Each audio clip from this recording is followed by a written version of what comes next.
कभी सोचा है क्यों कुछ बातें, कुछ लोग हमारी जिंदगी से चले जाते हैं लेकिन दिमाग उन्हें जाने नहीं देता? क्यों कुछ यादें सालों बाद भी ताज़ा लगती हैं जैसे वो कल ही हुई हों? और क्यों हम उन चीज़ों की तरफ खींचते हैं जो हमें सबसे ज़्यादा दर्द देती हैं?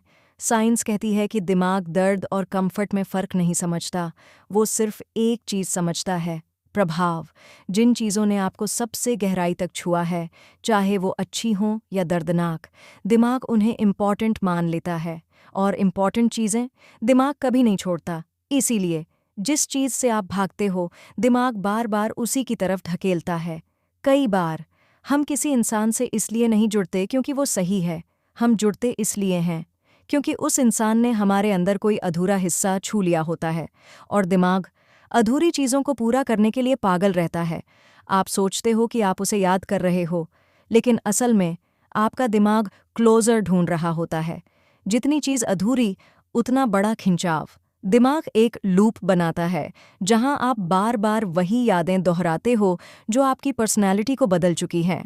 ये लूप दो तरह का होता है, एक इमोशनली सेफ लूप और एक इमोशनली पेनफुल लूप। और डरावनी बात यह है कि दिमाग इन दोनों में फ़र्क नहीं करता, वो सिर्फ वही रिपीट करता है जिसका प्रभाव सबसे ज़्यादा रहा है। आप सोचते हो कि आप कंट्रोल में हो, लेकिन असल में कंट्रोल आपके हाथ में नहीं होता। आपकी यादें, आपकी भावनाएं और आपके अधूरे रिश्ते आपकी सोच को चला रहे होते हैं। आप सोचते हो कि आप किसी को नहीं भूल पा रहे, लेकिन सच ये है, आपकी यादें आपको नहीं छोड़ रहीं। तो दिमाग उन चीज़ों की तरफ क्यों खींचता है जो हमें तोड़ती भी हैं? क्योंकि दिमाग एक ही चीज़ समझता है, प्रभाव। जिस चीज़ ने आपको सबसे ज़्यादा प्रभावित किया है, उसी ने आपको सबसे ज़्यादा बदला है। और इसी वजह से आप चाहकर भी नहीं बच पाते उससे, क्योंकि वो सिर्फ एक याद नहीं, आपकी पर्सनैलिटी का हिस्सा बन चुका है। हम कभी कभी इंसानों को नहीं, उनकी यादों को जीते रहते हैं।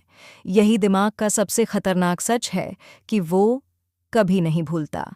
Mind pulse facts. दिमाग की हर छुपी परत खोलने